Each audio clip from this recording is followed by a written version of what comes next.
जय हिंद दोस्तों, welcome back to another episode of cup and gup. आज हमारे साथ प्रखर भाई, और प्रखर भाई भी बहुत सारी इंटरेस्टिंग न्यूज लेकर आए हैं। तो प्रखर भाई, वो ईरान वाला मुझे बताया था, आसिम मुनीर तेहरान गए। जी, खबर ये आई है कि आसिम मुनीर साहब तेहरान चले गए हैं और जैसा मुझे समझ में आ रहा है कि अमेरिका के दूत बन के गए हैं, मतलब मैसेंजर ऑफ ट्रम्प। नहीं, इसमें तो समझने वाली बात ही नहीं है। हाँ, ही दूत ही हैं उसके। तो कहानी ये है कि जब वो तेहरान गए उससे पहले उनकी बात हुई डोनाल्ड ट्रम्प से फोन के ऊपर। अच्छा। अब ये किसी को नहीं पता क्या बात हुई है।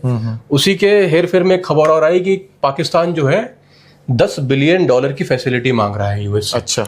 तो मुझे जहां तक इसमें समझ में आया कि तेहरान, ये कहने की बात है कि वो पीस टॉक्स कराने गए हैं, मीडिएशन कराने गए हैं, पर जिसके पास पैसा ही नहीं है वो मीडिएशन कराएगा कैसे। और दूसरी चीज इसमें ये है कि जो फोन पे बात हुई है ना, वो कुछ मैसेज आया होगा, और जो ड्रामा ये तेहरान में कर रहे हैं ना, उसके हेर फेर में इनको $10 बिलियन चाहिए। मेन जो $10 बिलियन फैसिलिटी, मतलब फैसिलिटी तो उन्होंने एक नाम दे दिया बस, मतलब भीख मांगने का एक नाम दे दिया बस। बाकी इसका मतलब वही है, मतलब एक वही है ना, आप किसी खराब चीज को बढ़िया पैकिंग करके दे दो, तो पैकेजिंग के तो मास्टर हैं ये लोग।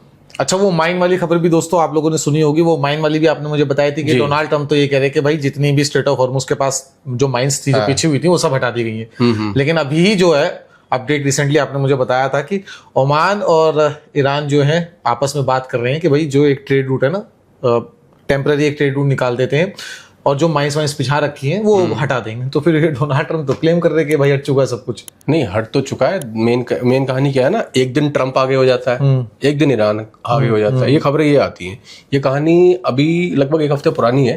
एक एजेंसी है केपलर, उसने एक डेटा दिया कि 80% शिप्स जो है ना वो आराम से क्रॉस कर जा रहे हैं। मतलब 10 में से 8 शिप क्रॉस कर जा रहे हैं, 2 में प्रॉब्लम आ रही है। क्या है ना, नीचे आप मैप देखें तो नीचे की साइड ओमान है और यहाँ पर ओमानी वाटर से नीचे की साइड। तो ये मामला था कि जो नीचे के ओमानी वाटर से वहां से शिप निकल जा रहे हैं और कुछ गैजेट्स या कुछ टेक्नोलॉजी यूज कर रहे हैं जिससे कि ईरान उन्हें इंटरसेप्ट ना कर पाए। अच्छा। कि कौन सा शिप जा रहा है, अगर इंटरसेप्ट कर लेगा तो उड़ा देगा। प्लस साथ में इसमें यूएस नेवी का भी बहुत बड़ा रोल है। ऐसा बोला जा रहा है कि यूएस नेवी उन शिप्स को सिक्योरिटी प्रोवाइड कर रही है। मतलब यूएस नेवी, मतलब जो ईरान से नहीं आ रही उनको तो जाने दे रही है, जो ईरान के लिए मतलब सामान वामान लेके आ रही है उन्हें आने नहीं दे रही ईरान में। नहीं, इसकी तो कोई क्लैरिफिकेशन नहीं है। जो नॉर्मल पैसेज होता था पहले हॉर्मुज में, ये दावा किया जा रहा है कि उसमें लगभग शिप्स निकल जा रहे हैं। यूएस नेवी जो है प्रोटेक्शन करने का काम कर रही है उन शिप्स का, चाहे वो किसी भी कंट्री का, उसमें नहीं। और इसमें एक न्यूज ये आई कि कल ही मैंने इस पर स्टोरी की थी कि लगभग 45 शिप्स और 45 वेसल्स को ईरान ने एक ब्लैक लिस्टेड कैटेगरी में डाल दिया। अच्छा। और इसमें ज्यादातर ईरान के दुश्मन देशों के थे, जैसे सऊदी के कुछ शिप्स थे, यूएई के थे, अभी कहा जा रहा था कि साउथ कोरिया के भी कुछ शिप्स थे। हालांकि उनके रिलेशंस के मुझे कोई ज्यादा खैर खबर है नहीं, पर ज्यादातर दुश्मन देशों के शिप्स थे। अब माइन वाली आपने खबर जो मुझे बताई थी कि माइंस बिछाने का काम जो है ईरान वहां पे करा करता था, पर अब क्या है ना, धीमे धीमे ईरान के हाथ से हॉर्मुज फिसलता चला जा रहा है और यूएस नेवी का वहां पर दबदबा बढ़ता चला जा रहा है। तो ये कहानी है। अच्छा दोस्तों, इन्होंने अभी दूध की आपने बात करी थी, उस समय हम, आपको याद होगा, थोड़े टाइम पहले आसिम मुनीर को लेकर भी डिस्कशन कर रहे थे जी। तब आपने कहा था कि वो ब्रिक्स वाला कुछ एंगल है, तो वो ब्रिक्स वाला एंगल जब मैंने आपसे कहा था कि चलो उसके बारे में डिस्कशन करेंगे, तो वो आसिम मुनीर वाली जो आपने दूध वाली बात कही, तो हम दोनों डिस्कशन कर रहे थे कि भाई आखिर जो आसिम मुनीर है इस समय अमेरिका की गोद में जाके क्यों बैठ रहा है। तो आपको याद होगा उस समय चाइना वाला एंगल भी आया था। उसमें चाइना वाला एंगल ये है कि ब्रिक्स की समिट होने वाली है इंडिया में, और उसमें माना जा रहा है, पहले चाइना के साथ एक और बांग्लादेश की बात ही बता दूं, बांग्लादेश के साथ भी एक कंट्रोवर्सी चलती रही है। तारिक रहमान, ये मैं लंबे टाइम से कवर करता आया हूं कि तारिक रहमान इंडिया आएंगे। बांग्लादेश की तो मोस्टली जितनी भी सारी स्टोरीज होती है वो आप ही कवर करते हैं। जी, बांग्लादेश से तारिक रहमान इंडिया आएंगे या नहीं आएंगे, तो बहुत सारे एंगल थे। एक तो शेख हसीना की मांग वो लोग कर रहे थे। अच्छा, हाँ, वो ब्रिक्स समिट के लिए तारिक रहमान को भी बुलाया गया। हालांकि बांग्लादेश जो है ब्रिक्स का पार्ट है नहीं। बिम्स्टेक जो बॉडी है उसका चेयरमैन है बांग्लादेश, और ब्रिक्स की बॉडी है, इसलिए उनकी बात चल रही थी और उनकी नजदीकियां जो है चाइना से ज्यादा बताई जा रही थी। तभी वो हमें आग दिखाने की कोशिश कर रहे थे। चाइना पे वापस आते हैं। चाइना और यूएस की आपको पता है बनती तो है नहीं। तो कहानी ये है कि आसिम मुनीर गए तेहरान यूएस का मैसेज लेके, तो हमारा मैसेज लेके चाइना गए हमारे एनएसए अजीत डोभाल, और उनके वाइस प्रेसिडेंट से मुलाकात करी और बात भी की कि जब ब्रिक्स समिट के लिए वापस आएंगे, माफ कीजिए, आएंगे अगले महीने शी जिनपिंग, तो उनका काफी खुले हाथों से स्वागत किया जाएगा। तो ये एक मैसेजिंग पास की जा रही थी वहां पर। जो है मैसेज पास कर रहा था कौन? पाकिस्तान। किसके थ्रू? आसिम मुनीर के थ्रू। क्यों? भीख मांगने के लिए। और हम अपना मैसेज क्यों पास कर रहे हैं? अपने आप को स्ट्रांग दिखाने के लिए। तो ये मेरा मानना ये है कि यहाँ पे एंगल ये है कि जो NSA और जयशंकर जो इस समय बोल रहे हैं कि भाई चाइना के साथ हमें तो बिजनेस करना पड़ेगा, तो आप देखिए यहाँ पे ना बैलेंस मतलब इंडिया को करना पड़ेगा। इंडिया अपने आप को, हालांकि पाकिस्तान तो ऐसा देश रहा है जहां से भी उसको भीख मिल जाएगी, जहां भी उसके ऊपर सबके ऊपर हाथ आ जाएगा तो वहां लॉयल्टी आ जाती है। चाइना ये वाली बात समझ चुका है कि भाई अमेरिका भी 2-4 बिलियन के मुंह पे फेंकेगा, ये उसके ऊपर लॉयल्टी दिखा देंगे। लेकिन चाइना को समझ में ये चीज आ रही है कि जब अमेरिका तो सबसे बड़ी राइवलरी है उनकी, कि भाई अब जब ये अमेरिका के पास ही जा रहे हैं तो इनकी लॉयल्टी जो उसका प्रूफ क्या है कि ये लॉयल रहने वाले। ऐसे में क्या है कि इंडिया को ना, इंडिया ये नहीं दिखा सकता कि भाई हम अमेरिका के खिलाफ है, क्योंकि यहाँ पे अब आप देखें तो ब्रिक्स का जो पार्ट है वो ईरान भी है, सऊदी भी है, इजिप्ट भी है। अब ये तीनों के तीनों देश क्या है, अमेरिका के सपोर्ट में जी। लेकिन बात करें अगर रशिया की, चाइना की और ईरान की, ये तीनों की तो बनती ही नहीं है। तो ऐसे में इंडिया को बैलेंस करना पड़ेगा यहाँ पे ब्रिक्स में। लेकिन हाँ, ये मैसेज जो आप बोल रहे हो वो मैसेज एक साफ डोनाल्ड ट्रंप को मतलब देने की कोशिश कर रही है इंडिया, कि भाई अगर आप ये टैरिफ्स लगाओगे, अब क्योंकि डोनाल्ड ट्रंप मुझे ऐसा लगता है वो सुबह उठते हैं वो कहते हैं सुबह कोका कोला अच्छी है, दोपहर को कहते हैं फैंटा अच्छी है, रात में वो कहते हैं आप सो जाओ फ्रूटी बहुत अच्छी है, और फिर अगले दिन सुबह उठ के वो कहते हैं कि भाई तीनों ही बेकार है, सॉफ्ट ड्रिंक पियो ही मत, नींबू पानी पियो। तो उनका थोड़ा ऐसा सिस्टम रहता है। तो ये हाँ इंडिया अब कोशिश ये कर रहा है कि भाई मैसेज एक क्लियर आउट दे। बाकी देखते हैं, क्योंकि ब्रिक्स समिट अभी 11-12 को है। उससे पहले मैं आपको बता दूं अभी 31 अगस्त और ये 1 सितंबर के बीच में शंघाई कोऑपरेशन का भी जो है अभी एक समिट होने वाला है। वहां पर भी जो है शी जिनपिंग और PM मोदी मिलेंगे, तो वहां पे भी जो है बातचीत होने वाली है। तो अभी ये जो है डेवलपमेंट स्टेज पे है, क्योंकि वो जो अभी आप जो ब्रिक्स समिट है ना उसका जो फॉर्मेशन है, जो उसका स्टेज है वो 31 अगस्त को और 1 सितंबर को बन जाएगा। मैं 2-3 चीजें आपकी बातों से पकड़ी हैं। पहली बात तो डोनाल्ड ट्रंप की आपने बात की, फेंटा कोला और सॉफ्ट ड्रिंक वाली की, कभी कुछ मतलब जिस हिसाब से आप बताओ एंटरटेनमेंट में कमी कर रहे हैं? नहीं, एंटरटेनमेंट और कंटेंट में तो कोई कमी करता ही नहीं है।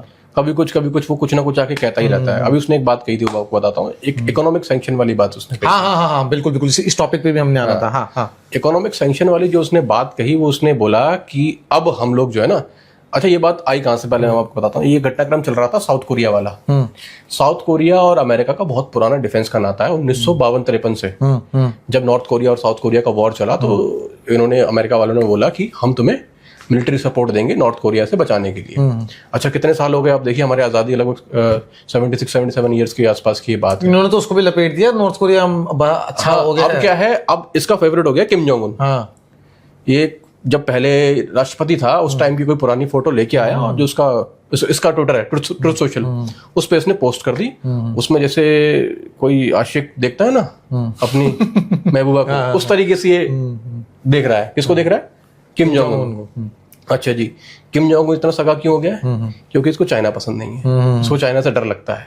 कितने इसने टैरिफ मार लिए, कितने सैंक्शन मार लिए, चाइना वहीं का वहीं खड़ा है, नहीं खड़ा है। तो मतलब रशिया भी वहीं खड़ा है, दुनिया अपने आप, ईरान पे तो 40 साल से लगा रखे जी, दुनिया अपने आप अपने रास्ते ढूंढ लेती है। तो अब ये साउथ कोरिया से इसने अपनी मिलिट्री वापस करा दी, कह दी कि किम जोंग उनको ये चीज पसंद नहीं आएगी। मतलब उसको ऐसे ही लीडर्स पसंद आते हैं जो दिमाग से सिरफरे हैं, जैसे किम जोंग उन हो गया और बाकी जितने लीडर्स उसको पसंद है। और दूसरी चीज क्या है, इकोनॉमिक सैंक्शंस। अब बोल दिया कि हम ईरान पर इतिहास के सबसे बड़े इकोनॉमिक सैंक्शंस लगाने वाले हैं। वो तो इनडायरेक्टली वो ये कह रहे हैं, मतलब वो दबे शब्दों में ये कह रहे हैं कि भाई दूसरी कंट्रीज अगर ट्रेड करती है किसी भी चीज के थ्रू, तो इकोनॉमिक सैंक्शन इसलिए इस मतलब बहुत बड़े लेवल के होने वाले। और आप ये देखिए ना, उसने पूरी दुनिया को धमकी दे डाली इस चक्कर में। मतलब लेकिन चाइना का नाम नहीं लिया। नहीं, चाइना का नाम वो ले भी नहीं सकता ना, चाइना भी ठोक सकता है कभी उनको। दिक्कत ये है, बाकियों से उनका ये है कि निपट लेंगे, पर चाइना से निपटने में बड़ी दिक्कत हो जाएगी उन लोगों को। और ये देखिए, ईरान से केवल जंग जीतने के लिए ये पूरी दुनिया से आज की डेट में दुश्मनी मोल लेने को तैयार है। हर किसी को धमकी देता फिरता है। ये भी बोल दिया कि इकोनॉमिक सैंक्शन हम लगाएंगे, प्लस अगर किसी ने ईरान का साथ दिया तो उनको भी वार्निंग दे रहा हूं, उनको भी नहीं छोड़ूंगा मैं। सही कह रहे प्रखर। और साथ ही साथ मुझे ऐसा लगता है कि ईरान ना थोड़ा वेट कर रहा है मिड टर्म इलेक्शन जो यूएसए के अंदर होने वाले हैं। कहीं ना कहीं उन्हें पता है कि भाई जैसे एकदम मिड टर्म इलेक्शंस आएंगे ना, डोनाल्ड ट्रंप को जो रिपब्लिकन पार्टी है इसको काफी ज्यादा नुकसान होने वाला है। बिल्कुल बिल्कुल। ईरान की अब कोशिश ये है कि भाई किसी भी तरीके से थोड़े टाइम और सस्टेन कर ले, हम सस्टेन कर लेंगे, वहां की जनता जो है खुद ही उखाड़ के बाहर फेंक देगी डोनाल्ड ट्रंप को। साथ ही साथ प्रखर क्या है, डोनाल्ड ट्रंप को ना थोड़ा घमंड सा है कि भाई मेरा जो डॉलर है ना वो वर्ल्ड करेंसी बन चुका है। लेकिन मैं आपको बता दूं, जो डॉलर मतलब जिसकी पेनिट्रेशन अराउंड 64 to 65% होती थी, वो गिर के 57% पे आ गया। हाँ, इस बात में कोई दो राय नहीं कि आज भी जो है वर्ल्ड करेंसी डॉलर बनकर उभरा है, अभी भी मतलब बरकरार है। लेकिन कब ये 10-15 सालों में इसका टाटा बाय बाय हो जाए, क्योंकि जितनी भी कंट्रीज आप देख लीजिए, इंडिया है, चाइना है, रशिया है, जब से डोनाल्ड ट्रम्प ने टैरिफ्स लगाने शुरू करे तो ये जितनी भी कंट्रीज है ये यही चाहती हैं कि जो भाई ये करेंसी वाला सिस्टम है, जो डॉलर वाला सिस्टम है, जो ये हेजेमनी अपना यूएस से दिखाता है, ये किसी तरीके से खत्म हो जाए। बाकी आपका क्या टेक है इसके ऊपर? इसके ऊपर बात यह है कि डोनाल्ड ट्रम्प बिजनेसमैन आदमी है, वो हर काम अपने फायदे के लिए करता है। उसका बिजनेस है और वो पॉलिटिक्स में भी इसलिए आया था कि अपना धंधा जमा सके। उसको देश से मतलब नहीं, उसको दुनिया से कोई मतलब नहीं है। प्लस ईगोस्टिक भी है साथ में, आप ये देखिए, मैंने आपको जो बोला बहुत ज्यादा हाँ, ईगोस्टिक वो इस हिसाब से है कि पूरी दुनिया से दुश्मनी मोल लेने को तैयार है। मतलब आप ये मानिए ईरान की, और ये वही डोनाल्ड ट्रम्प है जिसने कहा था कि मेरे को जो है पीस अवार्ड दे दो, मुझे नोबेल पीस, और पाकिस्तान ने समर्थन भी किया था, जो कि सबसे बड़ी कितनी बड़ी पीसफुल कंट्री हम सब जानते हैं, उन्होंने समर्थन किया था। ईगोस्टिक तो ये बहुत ज्यादा है, क्योंकि मैंने आपको बताया कि पूरी दुनिया से दुश्मनी मोल ले लेता है कि ईरान की आप सैन्य काबिलियत क्या है अमेरिका के सामने? कुछ भी नहीं। और आज आप ये देखिए कि इनके जो आर्म्स एंड एम्यूनिशन के वो जो सप्लाईज हैं वो भी खत्म हो चुके हैं, फिर भी सस्टेन कर रहा है ईरान। हाँ, कर रहा है। ये बात उसको रातों में नींद नहीं आ रही है इससे, कि ये जो है ना, एक बिल्ले जैसा प्राणी एक हमारे जैसे बड़े शेर के सामने टिका कैसे हुआ है। तो ये वही है ना, सुपीरियरिटी कॉम्प्लेक्स वाली बात। उसका मानना ये था कि हम बहुत बड़ी सुपर पावर है, तो हम चाहें तो किसी को भी कुचल सकते हैं। कुचल नहीं पा रहे हैं। उन्होंने भी कुछ इकोनॉमिक प्रेशर बढ़ाने की बात करी। उन्होंने ऐसा उस पे क्या नाम है, हॉर्मुज पर वो लगा दिया। अब क्या है ना, उसके बाद से तो ज्यादा बौखला गए हैं कि यार ये कैसे कर सकते हैं, ये कैसे कर सकते हैं। उसके बाद भी अब नेवी में भी सब लड़ाई झगड़ा चल रहा है। उसके पास एक ही धमकी देने के लिए कि मैं इकोनॉमिक सैंक्शन लगा दूंगा, मैं टैरिफ लगा दूंगा। तो अब मैंने आपको बताया कि चाइना कुछ नहीं, बेचारे कनाडा तो कुछ भी नहीं किया था, उसके ऊपर फिर टैरिफ पता नहीं अब उसका क्या है, या तो उसका दिमागी संतुलन मेरे को लगता है कुछ नहीं। वो जो बिजनेस आपने बात करी ना, यही दो चीजें ऐसी हैं जो थोड़ा। और मैं आपको बताऊं प्रखर, इंडिया और अमेरिका के रिलेशन सुधारने के लिए जितने भी इनके पिछले लीडर्स थे ना, उन्होंने दशकों तक काम किया। बिल्कुल। इन्होंने 2 से 3 सालों के अंदर ऐसा बेड़ा गर्क कराना रिलेशंस का कि वो अब उभरने में इंडिया को, देखो हर कोई कहता था कि भाई यूएसए से एक बार को आदमी दुश्मनी कर ले, दोस्ती ना करे, कब ये डस लेगा, ये ऐसा देश है, कुछ नहीं पता। तो अब ये जो चीजें सारी साफ दिखती नजर आ रही है हमें। मतलब जो रिश्ते सुधारने के लिए बुश ने कोशिश की, ओबामा ने कोशिश की, बाइडेन ने कोशिश की। अच्छा, ये भी कह देता है, ये किम जोंग उन वाली मुझे बात याद आई। उसने प्रेस कॉन्फ्रेंस की तो ये कहा कि जो किम जोंग उन साहब है ना, इन्हें ना ओबामा पसंद थे, ना इन्हें बाइडेन पसंद थे, पर इन्हें मैं बहुत पसंद हूँ। अब पता नहीं कौन सा जो है इनका रिश्ता जो है नया, वो आपने बताया था ऐसे करके देख रहे थे। हाँ बिल्कुल, आप फोटो अगर स्क्रीन पे लगाएंगे तो आपको नजर आ जाएगा कितने प्यार से देख रहे हैं। प्यार तो मुझे पता नहीं, पर जो भी कहानी है कुल मिला के यही है, वो अपनी ईगो वॉर लड़ रहे हैं। तो दोस्तों, आज की जो मेजर जियोपॉलिटिकल अपडेट्स थी वो यही है। बाकी जैसे कोई अपडेट आती है तो प्रखर भाई और मैं दोबारा वापसी आते हैं। और कमेंट करना मत भूलिएगा। अगर आपको वीडियो पसंद आई है, कंटेंट पसंद आया तो सब्सक्राइब कीजिए, लाइक कीजिए, बेल आइकन को दबा दीजिए और कमेंट करना बिल्कुल भी मत भूलिएगा, क्योंकि प्रखर भाई एक कमेंट हम अपने जितने भी हमारे दोस्त यार हैं जो नीचे करते हैं, हम सब पढ़ते हैं। तब तक देखते रहें CF TV। जय हिंद। जय हिंद।